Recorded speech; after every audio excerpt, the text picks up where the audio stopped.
Então fala você ligado para mais um vídeo aqui no canal. Sou o Eduardo Ferrari, trago assuntos importantes sobre o nosso gigante da colina. Não pule sequer uma parte desse vídeo. Vamos falar do clube mais amado desse mundão, desse planeta Terra. Não existe clube mais amado do que o Vasco da Gama, tá certo?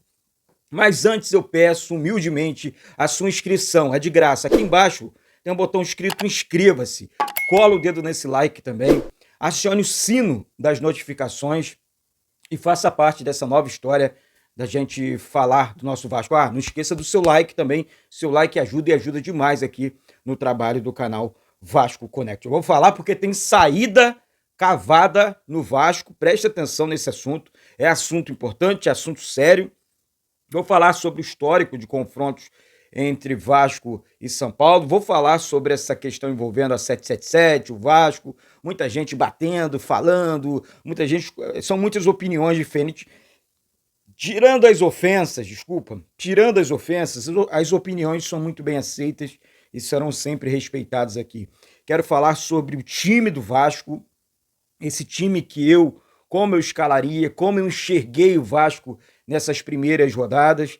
E, é claro, não tem como deixar de falar do Maurício Barbieri, é o assunto que eu começo.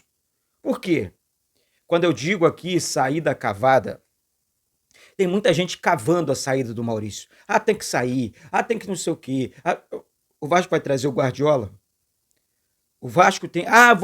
eu li um comentário assim, Eduardo, tem que trazer o Cuca. Gente, vocês querem explodir, os que comentaram, não todos, outra bomba dentro do nosso de São Januário? Por quê? Vamos lá, imagina aí, Maurício Barbieri foi demitido e o Vasco contratou o Cuca. Imagina o que vai acontecer. Vocês viram como o Cuca saiu do Corinthians? Toda aquela questão do passado, né, enfim, de estupro, não sei o quê. Imagina isso dentro do Vasco hoje, ano político. Eu tô falando isso porque você sabe como é, gente. Pelo amor de Deus. Sem essa inocência, é ano político. Infelizmente, a politicagem reina dentro do nosso clube. O Vasco é um clube sem paz política. Então, a gente tem que ficar atento, a gente tem que ficar ligado. Então, ficar cavando a saída do Maurício Barbieri, eu não acho certo. Eu acho que ele errou feio naquela declaração, ele falou feio demais, ele errou demais, tem que ser, a galera vai massacrar, a galera vai falar um monte de... E eu também fiquei muito bolado, você aí do outro lado também. Agora ficar fazendo judaria, covardia com um ser humano, com um profissional, Maurício Barbieri, eu não acho correto. Assim como também com você, comigo e com diversas outras pessoas. Não gosto desse tipo de atitude, não sou favorável, tá? Então, saída cavada, sou totalmente contra. Contra isso aí. Isso aí, para mim, é papagaiada, isso aí não tem que existir e sem mais. Sem mais, tá certo? Sobre o time do Vasco, esse time que enfrenta a equipe do São Paulo, vou passar os números aqui. Eu quero trazer um assunto aqui sobre a SAF do Vasco, antes de falar do time. Deixa eu só falar sobre a SAF, porque é um assunto delicado, mas um assunto que não me preocupa. A questão do fluxo de caixa do Vasco, da cobrança em cima das pessoas que conduzem a SAF do Vasco, né? Paulo Brax, Luiz Melo, a cobrança estão em cima deles, porque a administração é feita por eles, né? Então, vai cobrar o Luiz Melo, vai cobrar enfim, o Paulo Brax? Sim, porque são eles os responsáveis. Se aconteceu isso agora, se aconteceu essa questão do problema do fluxo de caixa, isso até porque os salários estão em dia, tá todo mundo pago, sabe, o Vasco tem dia. E outra coisa, essas pessoas aí que não receberam agora, vão receber nesse segundo momento, 10 dias aí, por conta da política, 10 dias é atraso. Antigamente ficava 9 meses sem pagar. Agora 10 dias por conta desse problema que eu falei, gente, isso está sendo resolvido. E vou adiantar, hein, já foi até resolvido, tá? O Vasco já entrou em contato, as coisas estão acontecendo e a 777 está cobrando os responsáveis e tem que cobrar. E tem que cobrar, tá? Então, assim, o Vasco era um time extremamente sem grana, gente, pelo amor de Deus. Faltava o Vasco fechar as portas, só isso. Não é difícil, não. E outra coisa, eu não vou trazer nenhum político aqui, não, porque eu não tenho político de estimação. Eu sou vascaíno. Eu sou Vasco, caramba, só Vasco. Quem estiver na frente do Vasco vai receber apoio, vai receber, claro, que a gente quer. O que eu quero sempre é a vitória do Vasco. Eu não fico aqui puxando saco de político, não. Ofendendo outro ser humano, não.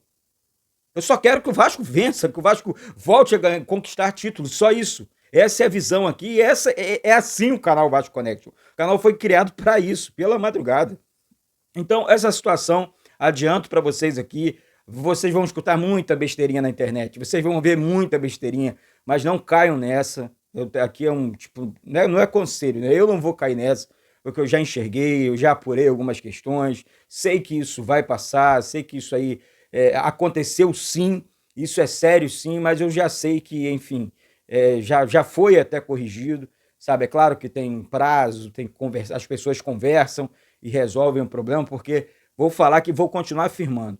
Esses caras não têm problema com grana, sabe? Eles cobram a administração correta, né? Talvez isso esteja faltando dentro do Vasco. E ainda nós temos aí uma questão a mais, o vídeo vai ficar um pouco longo, tá? Uma questão a mais. Eduardo, que questão é essa? Gente, presta atenção. Nós temos 30% da SAF do Vasco, certo? O Vasco continuou. Imagina o clube em dia, e nós temos um contrato de 3 anos só. Já está acabando o primeiro já está indo embora. Com a 777, que vai investir 700 milhões no futebol do Vasco, já está investindo, né? Em 3 anos, não é 700 milhões ali na mão, não. Não é assim, não. Tô vendo gente, cadê os 700? Não. Já investiu 120, agora no segundo semestre, mais um valor de 120, só aí já vai 240 milhões, já é um investimento histórico para qualquer clube, Flamengo, Atlético Mineiro, Vasco, Corinthians, já é um investimento o maior do Brasil. Aí, no segundo ano e no terceiro ano, certo? Do contrato. São 700 milhões em 3 anos. Mais 700 milhões para quitação, pode até passar desse valor, tá? Para quitação das dívidas do Vasco, né? Dívidas passadas, né? Herança maldita, de administrações tenebrosas e horrorosas. Ou seja, gente, é só pensar um pouquinho. Fala, pô, meu clube vivia devendo. Meu clube vivia com penhoras. Meu clube vivia desse jeito. Eu não tô aqui, é advogado da 777. É claro que não. Eu só tô enxergando o que é bom pro Vasco. Eu não sou burro. Eu não sou idiota de ficar aqui dizendo que pô, quem tá pagando a conta do meu clube tá errado. Tá errado é o passado, pô. Que contratava jogador para ficar encostado dentro do Vasco machucado. É esse passado tenebroso que esses são os verdadeiros culpados. E aí uma empresa chega para corrigir todos aqueles absurdos, né, no plural, que aconteciam dentro do nosso clube, e é ano político, você tem que ficar atento, você tem que ficar ligado, porque muita gente vai para a internet e nós estamos jogando uma Série A para não deixar que isso influencie no campo. E isso é muito sério. Tá? Isso não pode influenciar no campo, porque nós temos um clube para amar e principalmente um clube para cuidar. Tá certo? Então, vamos ficar atento. Não é difícil não, você sabe disso. Tá? Agora eu quero falar sobre a questão envolvendo os jogos do Vasco. Tá certo? Os confrontos entre Vasco e São Paulo. Mas eu quero falar sobre os últimos 10 jogos do Vasco. Não, tipo assim, Eduardo, os últimos 10 confrontos do Vasco aí foi esquisito, Eduardo. Quais são os resultados e tal? Ó, o Vasco venceu o Bangu por 2-0, depois empatou com o ABC, foi eliminado, perdeu para o Flamengo de 3-1, perdeu para o Atlético 2-0, venceu o Atlético Mineiro, empatou com o Palmeiras, perdeu para o Bahia, empatou com o Fluminense, empatou com o Curitiba e perdeu para o Santos. Ou seja, 2 vitórias nos últimos 10 jogos. Isso é preocupante, sim. Então é aí que eu quero passar, até no bom sentido aqui para o Maurício Barbieri, que o time precisa de mudanças. E mudanças vão acontecer. Talvez a entrada do Eric Marcos, o Orejano, o Capasso jogando como volante, eu comentei isso. Mas quem vai ser o meio campo? Eu passei aqui, vou passar o meu time aqui e peço para você aí do outro lado, Eduardo. Tá legal isso aí? Eu vou perguntar para você. Então essa equiparação técnica, ela tem que acontecer dentro do Vasco. Não é só jogo posicional não, Barbieri. Falo isso com respeito.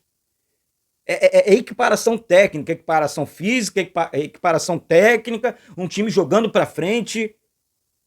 O São Paulo o São Paulo joga hoje, joga sábado e depois joga terça. Ou seja, um espaço muito curto para os caras. Então eles vão poupar jogadores contra o Vasco. Essa é a informação que eu recebi. Agora, se vai acontecer, se o Dorival Júnior vai fazer isso ou não, é um segundo papo, é um segundo assunto.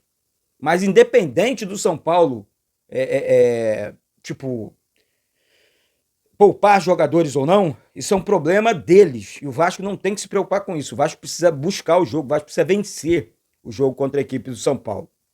Tá? Os confrontos aí, né? Confrontos contra o São Paulo em campeonatos brasileiros. Os últimos, né, pelo menos em 2020, o Vasco venceu em São Januário por 2-1 e depois empatou no Morumbi por 1-1. Os 3 gols foram marcados pelo Germancano. Incrível, né? Então, assim, você pergunta, Eduardo, mas qual time você escalaria para esse jogo e por quê? Gente, essa é a minha opinião, eu dou sempre, sabe, deixo aqui. E eu analiso muito os jogadores do Vasco, eu analiso, tipo assim, veio da onde? Né? Veio lá do Atlético Tucumã, o caso do Capasso, né, que eu escalei aqui nesse time, você vai entender o porquê. Ele atuava como volante lá, em vários jogos ele atuou no Atlético Tucumã, da Argentina, e eles muito bem no campeonato argentino, como volante de marcação, primeiro volante. Eu escalaria esse Vasco aqui para esse jogo contra o São Paulo. Por isso que eu peço sempre, Eduardo, o torcedor, torcedora, amiga vascaína, ó, deixe seu comentário aqui embaixo, se você concorda ou não, discorda, zero problema. Mas eu faria algumas mudanças nesse time, colocaria esse time mais leve na frente. O sistema defensivo não é problema no Vasco. Temos bons reservas, temos bons titulares, temos bons laterais. Ah, mas aí houve uma falha ali do Piton, não, do Pumita. Pera lá. É um lateral de seleção. Tá dando muito certo. A equipe do Vasco não tá conseguindo jogar. O Barbieri ainda não encontrou um padrão de jogo para esse time, por conta da falta de velocidade do meio campo para frente. Falta de um jogador de meio campo ali, um jogador construtivo, habilidoso, que quebra as linhas. Falei muito sobre isso aqui. Então eu escalaria esse time aqui. Eu, Léo Jardim no gol, Puma Rodrigues na lateral direita, Robson e Léo na zaga, Piton na lateral esquerda e preste atenção, colocaria o Capasso como primeiro volante, jogando ali na frente da zaga, protegendo a zaga, porque é um bom rebatedor, é um bom marcador e consegue sair jogando muito bem. Eu escalaria o Capasso ali nessa função, exercendo a mesma função que ele exerceu lá no Atlético Tucumã. Jair no meio-campo, Orejano no meio-campo, e aí você qualifica mais esse meio-campo. Né? Ah, mas aí o Orejano é mais ponta. Não é, não. Ele puxa sempre pro meio, ele busca os atacantes, ele enfia a bola, aparece para receber, tem um belo arremate, né, de fora da área, de perna canhota. Né? Ele é o jogador mais habilidoso e vou continuar cravando isso aqui do futebol brasileiro, sabe? Então, assim, Jair e Orejano, Capasso, Jair e Orejano ali no meio campo, Capasso como volante jogando na frente da zaga, presta atenção. E aí, no ataque, Alex Teixeira, Gabriel Peck e Pedro Raul. Ou até mesmo o Eric Marcos, hein? Até mesmo o Eric Marcos aqui, brigando por vaga aqui com o Alex Teixeira. Ah, Eduardo, é loucura? Não é loucura, não. O time de São Paulo é pesado. Então você tem que colocar um time mais leve no ataque, mais habilidoso no ataque, e deixar o Pedro Raul dentro da área. Fala, Pedro Raul, dentro da área. Nada de jogar fora da área, nada de tentar fazer a parede fora da área. Lá dentro da área. Deixa os pontas, os jogadores de fundo, os mais habilidosos te procurarem. Até porque, quando o Pedro Raul ficou dentro da área nesse jogo, na derrota contra o Santos agora, ele recebeu uma bola muito boa do Luca Orejano, que encontrou ali com a sua habilidade esse jogador. Tá certo, gente? Então é isso. Daqui a pouco eu volto com essas e outras informações do nosso Vasco. Mais uma vez, tem um botão escrito inscreva-se aqui embaixo. Se inscreve. É de graça, não paga nada. Sobe o like aí, vamos com tudo. Porque isso aqui é muito Vasco da Gama. E outra coisa, é o clube mais amado do planeta Terra, sim. O nosso querido e amado Clube de Regatas Vasco da Gama. Bate no peito e diz, isso aqui é Vasco da Gama. Saudações vascaínas.